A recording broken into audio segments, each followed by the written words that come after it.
And we're going to be looking at an online calendar for lesson planning. You'll have another module where you go deeper into creating your own online calendar, and you can, of course, sequence these modules in any way that you'd want.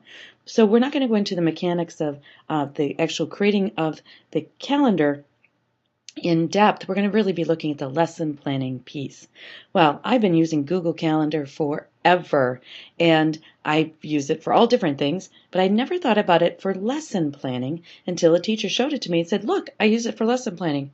And I was like, that's perfect, because you can have it on any device, anywhere, anytime that you can access the internet. I thought that is exactly what every teacher needs. The minute you need your plan, it's right there. To get started, you need a Gmail account, and you need to go to Google and log into Calendar. Next, I know how to use Google Calendar, so that's not what I had to search for, but I didn't know how to do it for lesson planning. So as a smart teacher, I went out to find some other teachers that could teach me.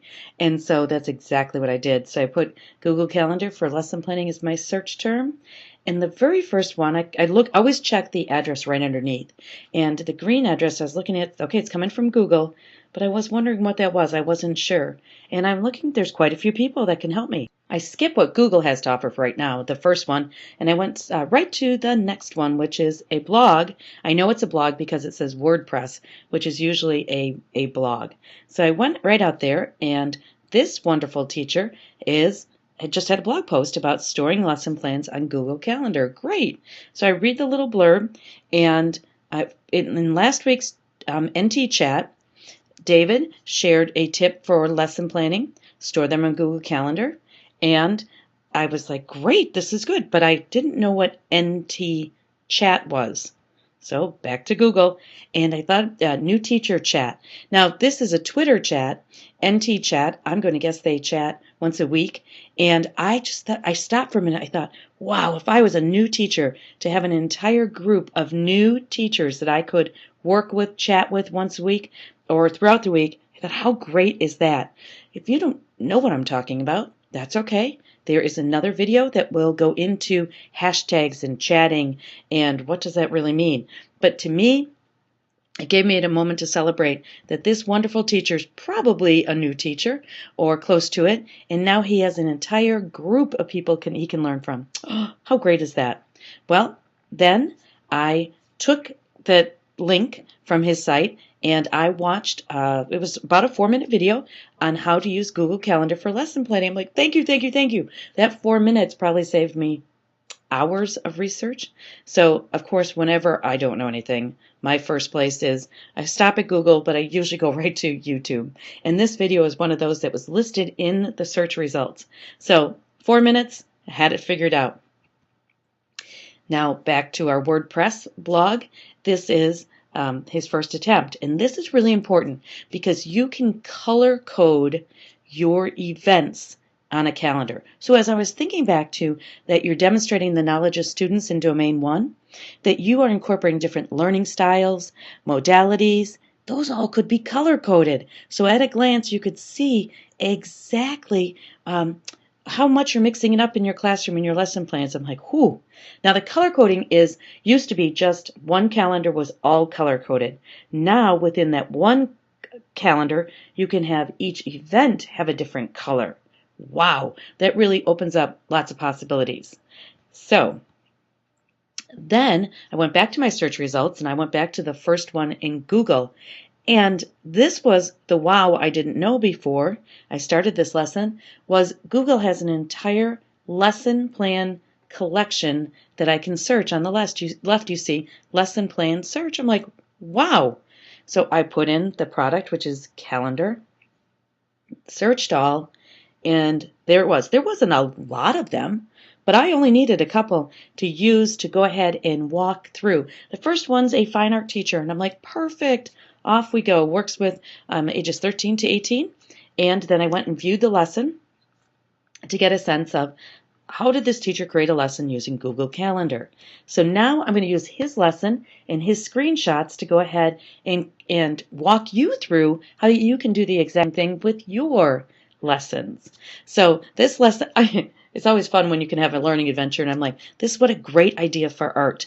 And so what we're doing is we're making great moments in art a calendar that then continue to grow year after year after year. So basically, each student's going to do research and then create 1 to 10 events on the calendar.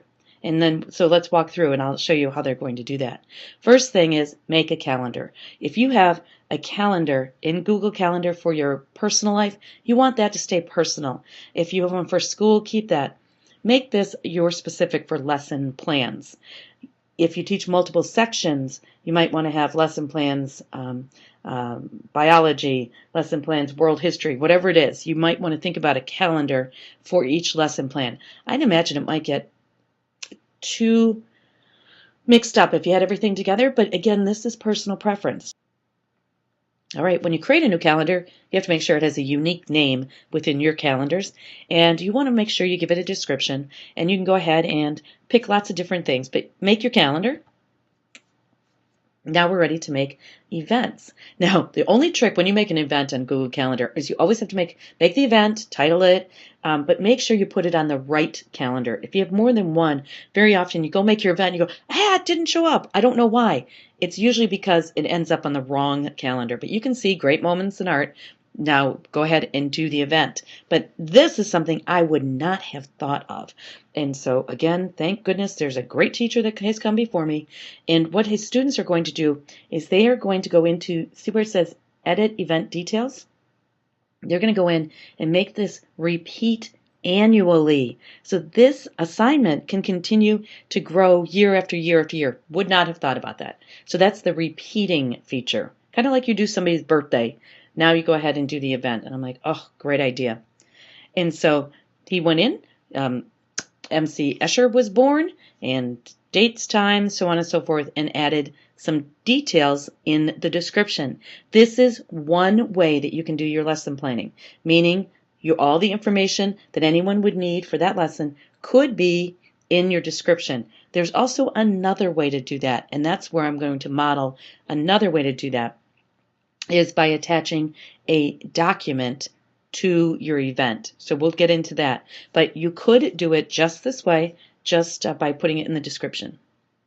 And then it appears on your calendar. By clicking on it, you get to more details. And again, he's going to have his students do 1 to 10, depending on his grade level and the time. I thought, perfect. What a great thing. And then the fact that he caught the yearly repeat, it's something that they could use for a long time. Now, this is what mine used to look like in Google Calendar before I learned about how to make some changes with this. So you make your sample activity. That's where he repeated. And by clicking on repeat, how often do you want it to be repeated, and so on and so forth. If you have a where, go ahead and add that. What calendar? And then this is the key. Everybody see where it says event color. That's where you can pick within your one calendar various events. And I hope you're as excited as I am, because it used to be one solid color, and it's like, no, even on my home calendar, I wanted to break it down more. And now you can, because you have all those color options. So I wanted to find out more about this.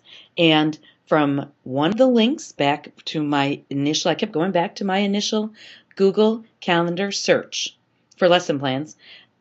Somebody else directed me to the Google Labs. Google Labs, whenever you hear labs from Google, that means stuff we're working on.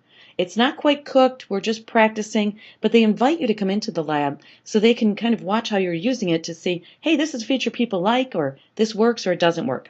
And so here's a lot of different options, and I was clicking around. I did learn a lot while I was in here.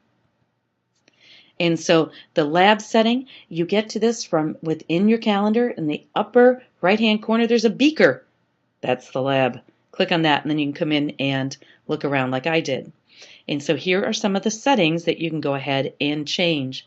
You can do all different things. There were at least 25 to pick from. I'm like, okay. See the little beaker up there, the little green beaker? That's what you're looking for. And again, we're playing with it. Does happen sometimes that you fall in love with the feature and they say, nope, we don't like it. So it does happen. When you hear lab, think the term beta. Beta means not quite ready for prime time. So when you hear that term, that's what that means. By adding the fact I can add attachments, so that was one of my choices, add attachments, you can see that I now have an option that wasn't there before. I went back and checked. And on the left, about halfway through the page, under description, it says attachment.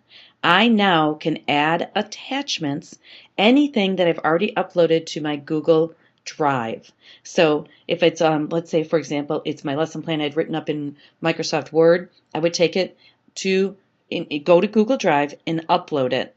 And now it's part of the Google Drive library, and now it can be attached. And you attach it like you attach an email. You know how to do that. You can do it. And so go ahead and attach it.